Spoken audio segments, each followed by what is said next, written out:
সুপ্রিয় দর্শক, আসসালামু আলাইকুম। বাংলাদেশের মানুষকে যদি প্রশ্ন করা হয় গত ৭ মাসে এই অন্তর্বর্তীকালীন সরকার কোন মন্ত্রণালয়ে বা কোন জায়গায় সবচেয়ে বেশি ব্যর্থ হয়েছে?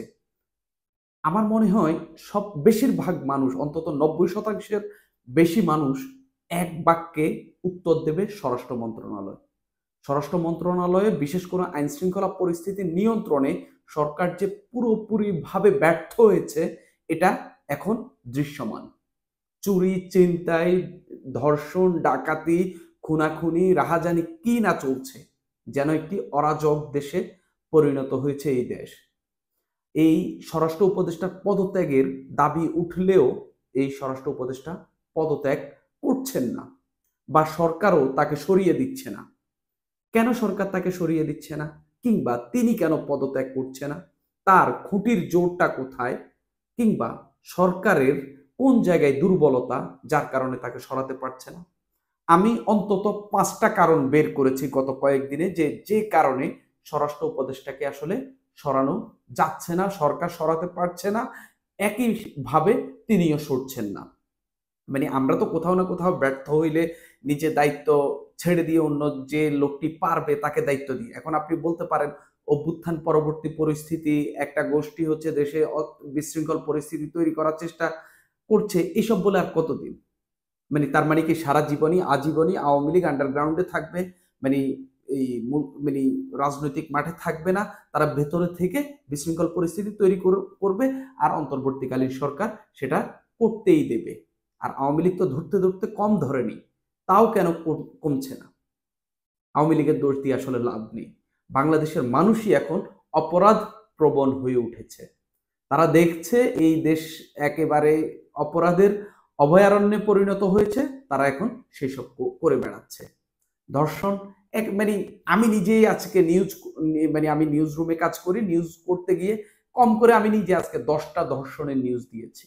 মানে আমার হাত দিয়ে ১০ টা ধর্ষণের নিউজ উঠেছে।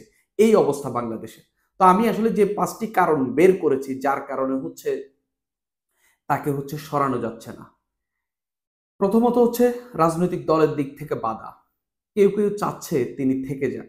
মানে তিনি থাকুক, তাকে যেন না সরানো হয়। সেনাবাহিনী, তারপরে সরকার, আরো নানান জায়গা থেকে আমি ৫ টা কারণ পেয়েছি। সবার আগে বলে নিই রাজনৈতিক দলের বিষয়টা। কোন দল আসলে স্বরাষ্ট্র উপদেষ্টার পদত্যাগ বা স্বরাষ্ট্র উপদেষ্টাকে জাহাঙ্গীর আলমকে স্বরাষ্ট্র মন্ত্রণালয় থেকে সরাতে চাচ্ছেন আসলে কারা? আপনারা একটা জিনিস খেয়াল করবেন, দেশে এত ধর্ষণ, এত ডাকাতি, খুনাখুনি, চুরি, ছিনতাই এত কিছু হচ্ছে। আমাদের যারা অভ্যুত্থান করে শেখ হাসিনার পতন ঘটিয়েছেন যে সমন্বয়ক, যারা আবার নতুন করে রাজনৈতিক দল নিয়ে এসেছে, তাদের কতজন এই স্বরাষ্ট্র উপদেষ্টার পদত্যাগ দাবি করেছে? কতজন?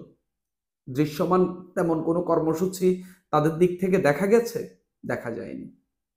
অর্থাৎ তারা স্বরাষ্ট্র উপদেষ্টার পক্ষে। কেন পক্ষে? সেটাও হয়তো আলোচনার মাধ্যমে বেরিয়ে আসবে। মানে আমার কথাবার্তার মধ্য দিয়ে। তো বিএনপি আসলে স্বরাষ্ট্র উপদেষ্টা কে সরিয়ে দেওয়া বা তাকে পদত্যাগ করানোর পক্ষে। তারা আসলে চায় যে যদি সরালে যদি পজিটিভ কিছু আসে তাহলে তারা সরাতে চায়। আমি একটা রিপোর্ট থেকে পড়ি, বিএনপি নেতারা মনে করেন পরিস্থিতি সামলাতে অপরাধীদের বিরুদ্ধে সরকারের কঠোর পদক্ষেপ দৃশ্যমান করতে হবে। একই সঙ্গে প্রয়োজনে স্বরাষ্ট্র মন্ত্রণালয়ে পরিবর্তন আনতে চাইলে সেটাও বিবেচনা করা যেতে পারে। এটা হচ্ছে বিএনপির দলীয় অবস্থান স্বরাষ্ট্র মন্ত্রণালয়, স্বরাষ্ট্র উপদেষ্টার বিষয়ে। তবে তাদের শরিক কেউ চাইছে যে স্বরাষ্ট্র উপদেষ্টা আসলে ব্যর্থ হয়েছেন। তাদের একেবারে স্পষ্ট করে তারা বলছেন যে স্বরাষ্ট্র উপদেষ্টার সরে যাওয়া উচিত। তাদের শরিকের কেউ মানে শরিক দলের কেউ বলছেন। তব মানে আমরা দেখলাম রোজার মধ্যে এই অন্তর্বর্তী সরকার কিছু জায়গায় মোটামুটি ভালোই করেছে। যেমন গতবারের তুলনায় দ্রব্যমূল্যের দাম কিছুটা শুল্ক-টুল্ক কমিয়ে কিছুটা মানুষের নাগালের মধ্যে রেখেছে। এবার দ্রব্যমূল্য নিয়ে খুব বেশি মানে হাহাকার নেই। কিন্তু এই তাদের সময়ে এই যে আইনশৃঙ্খলা পরিস্থিতির যে বাজে অবস্থা এগুলার কারণে তাদের অন্তত এই একটি ভালো কাজ চাপা পড়ে গেছে। তো এখানে জামাতের একটি অবস্থান খুব স্পষ্ট। তার আগে একটু নাগরিক পার্টি অভ্যুত্থানকারীরা যে দলটি নিয়ে এসেছে তাদের কথা বলি।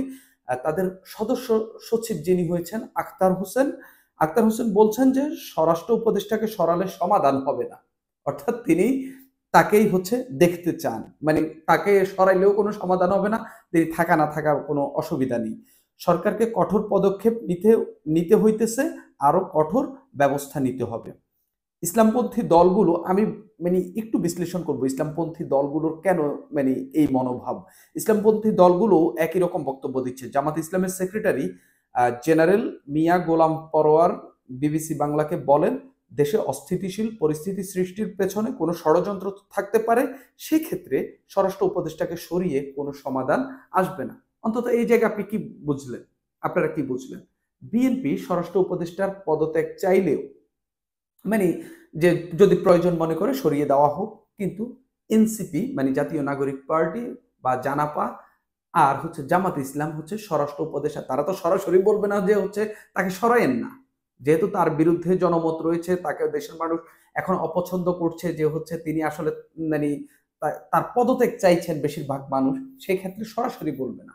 কিন্তু তারা বলছেন, আক্তার হোসেন এবং হচ্ছে মিয়া গোলাম পরওয়ার বলছেন যে হচ্ছে স্বরাষ্ট্র উপদেষ্টা পদত্যাগে মানে তিনি আসলে চলে গেলেও তেমন কোনো পরিবর্তন হবে না, অর্থাৎ তারা তার তাকে রাখতে চান, তিনি থাকেন সেটাই চান।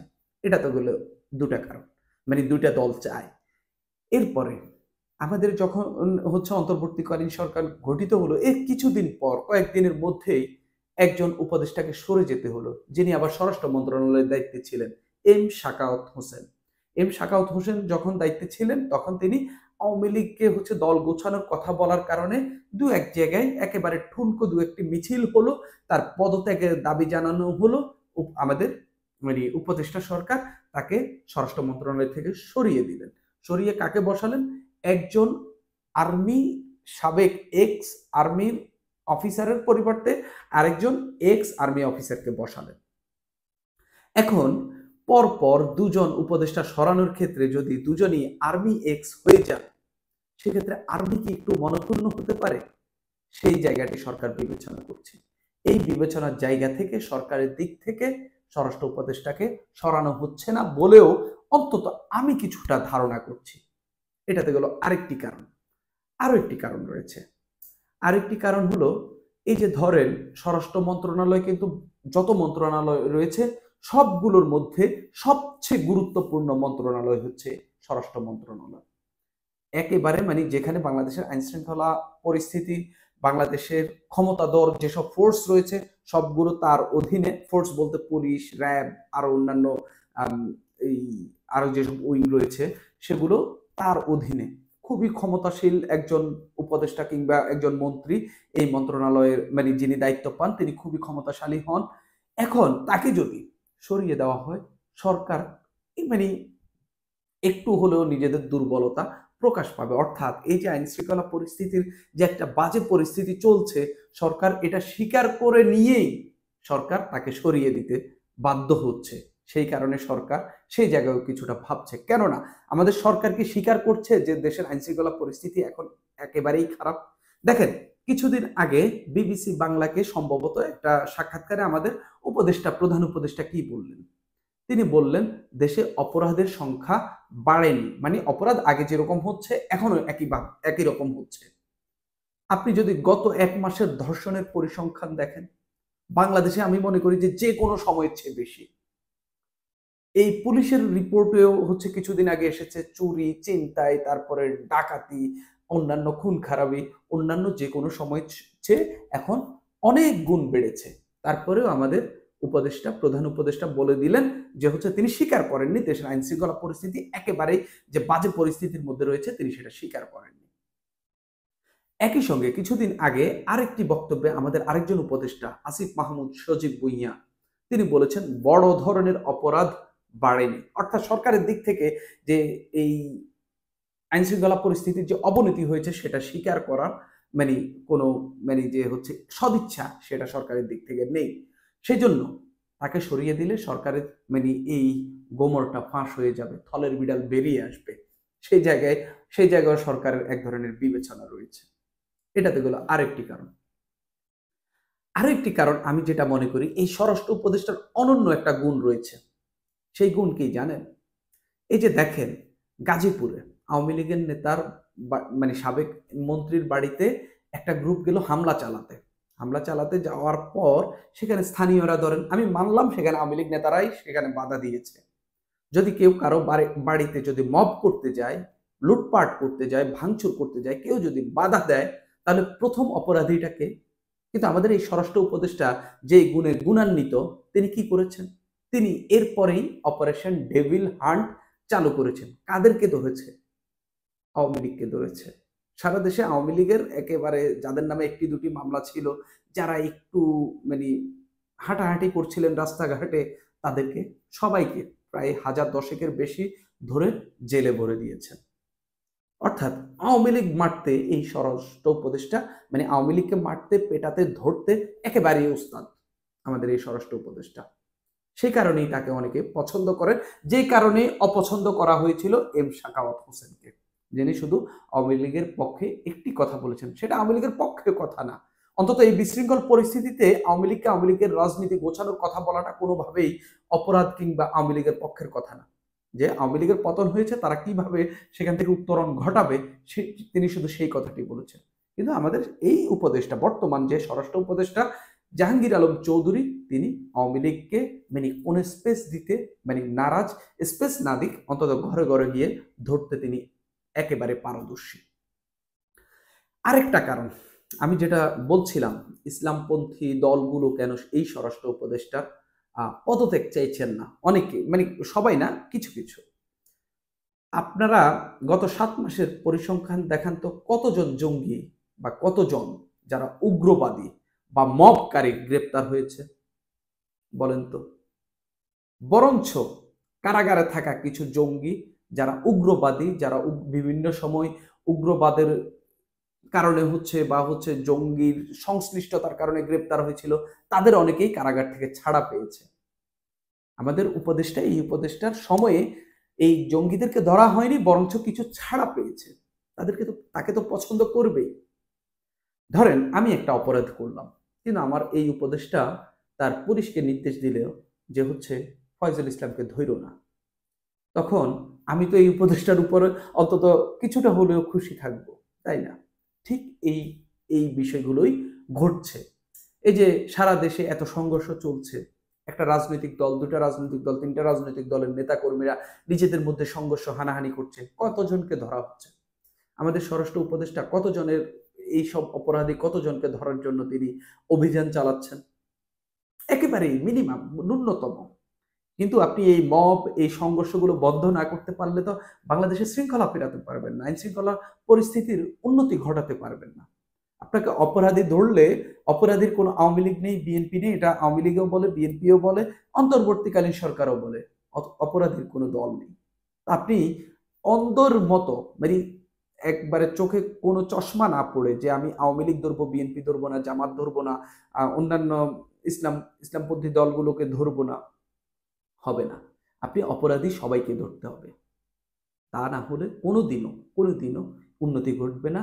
আর স্বরাষ্ট্র উপদেষ্টার যে 5টি কারণ আমি বলছি, একেবারে এটাই স্পষ্ট, দুটা রাজনৈতিক দল, ইসলামপন্থী দলগুলো চাচ্ছে না। সেনাবাহিনীর দিক থেকে হয়তো বা একটা চাপ থাকলেও থাকতে পারে, বা মনক্ষুণ্ণ হইলেও হওয়ার বিষয়টি সরকার বিবেচনা করছে, সরকারের দুর্বলতা প্রকাশ পেতে পারে।